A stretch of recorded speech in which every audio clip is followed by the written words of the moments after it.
En este audiovisual trabajaremos con las unidades de análisis, la población y las muestras y su función en el diseño metodológico.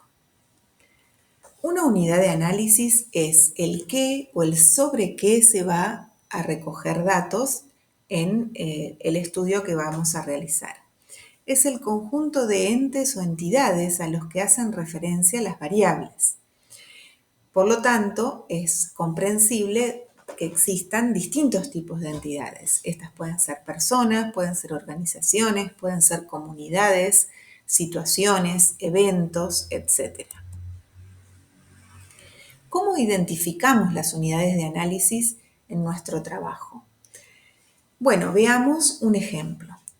En el siguiente objetivo, implementar un plan de reducción de la cantidad de lesiones ocupacionales en obreros metalúrgicos del sector X de la planta X. Nos preguntamos, ¿cuál es el sujeto u objeto que posee la propiedad que puede adoptar distintos valores? Es decir, la variable. ¿La variable cuál es? Lesiones ocupacionales. Entonces, ¿cuál es la entidad que puede tener lesiones ocupacionales? En este caso son los obreros metalúrgicos del sector X de la planta X. Veamos otro ejemplo. En el objetivo, organizar un programa de capacitación que proporcione a los trabajadores autónomos de talleres mecánicos las habilidades y el conocimiento necesarios para disminuir el nivel de accidentes laborales en sus lugares de trabajo.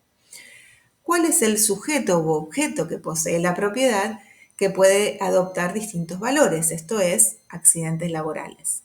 Es trabajadores autónomos de talleres mecánicos. Esa es la unidad de análisis. Por su parte, la población es el conjunto de unidades de análisis que están delimitadas espacial y temporalmente. Dicho de otra manera, es el conjunto de todos los casos que concuerdan con una serie de especificaciones. Por ejemplo, ¿cómo delimitamos una población? En un estudio para describir cuáles son las condiciones en que viven los obreros de empresas, que serían que sería la unidad de análisis, ubicadas en un partido determinado, habría que especificar qué obreros, es decir, de todas las empresas del partido, solamente los que residen en la ciudad cabecera, de todas las industrias.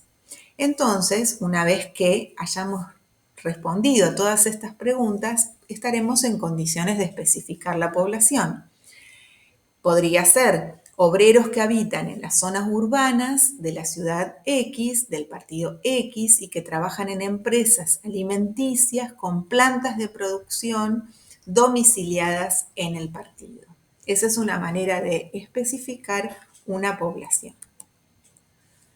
La muestra, por su parte, es una porción de la población de la cual efectivamente se van a recolectar los datos. Puede o no ser representativa según cómo se haya calculado el tamaño y según también qué procedimientos de selección se hayan utilizado. Puede estar constituida por unidades simples, depende de cuáles sean cuál es la unidad de análisis. Por ejemplo, personas, o por unidades complejas, como pueden ser organizaciones, municipios, colegios, etc. Las muestras se diferencian según si son probabilísticas o no probabilísticas. Las muestras probabilísticas, fundamentalmente la característica que tienen es que son generalizables. Si nosotros pretendemos generalizar los resultados de nuestro trabajo a la población, esa población que hemos delimitado espacial y temporalmente, necesitaremos trabajar con muestras probabilísticas.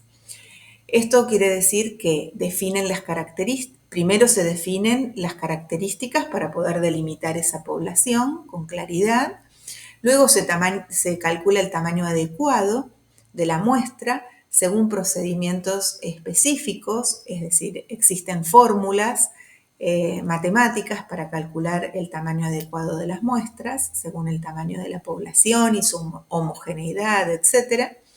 Y luego se realiza una selección al azar de los casos. Al azar quiere decir que todos y cada uno de los casos o elementos de la población tienen al inicio la misma probabilidad de ser seleccionados para conformar la muestra. Los procedimientos para selección son varios, pueden ser azar simple, por etapas, por conglomerados, etc. Las muestras no probabilísticas no son generalizables al total de la población. Es un subgrupo, pero que no es representativo de la totalidad de la población. Su tamaño entonces se define en función del problema que tenemos, de los recursos con los que contamos y de la saturación de categorías, es decir, de la información que nos van brindando. La elección de los elementos no es al azar, sino que es dirigida. ¿Sí? Se eligen los casos según diferentes criterios. Pueden ser esos criterios, son muchos y variados y depende de los propósitos del estudio que estemos llevando adelante. Y podemos mencionar, entre otros criterios, muestras de voluntarios, muestras de expertos, de casos tipos, por cuotas, de máxima variación, de casos extremos, confirmativas, de oportunidad, por conveniencia, etcétera, etcétera. ¿De qué depende la elección del tipo de muestra? Si es probabilística o no probabilística, y dentro de ellas la manera en que vamos a seleccionar los casos. Bueno, depende del problema que tenemos, del enfoque y del diseño, de la homogeneidad de la población, es decir, de las unidades de análisis, y fundamentalmente de la intención o no de generalizar los resultados a una población.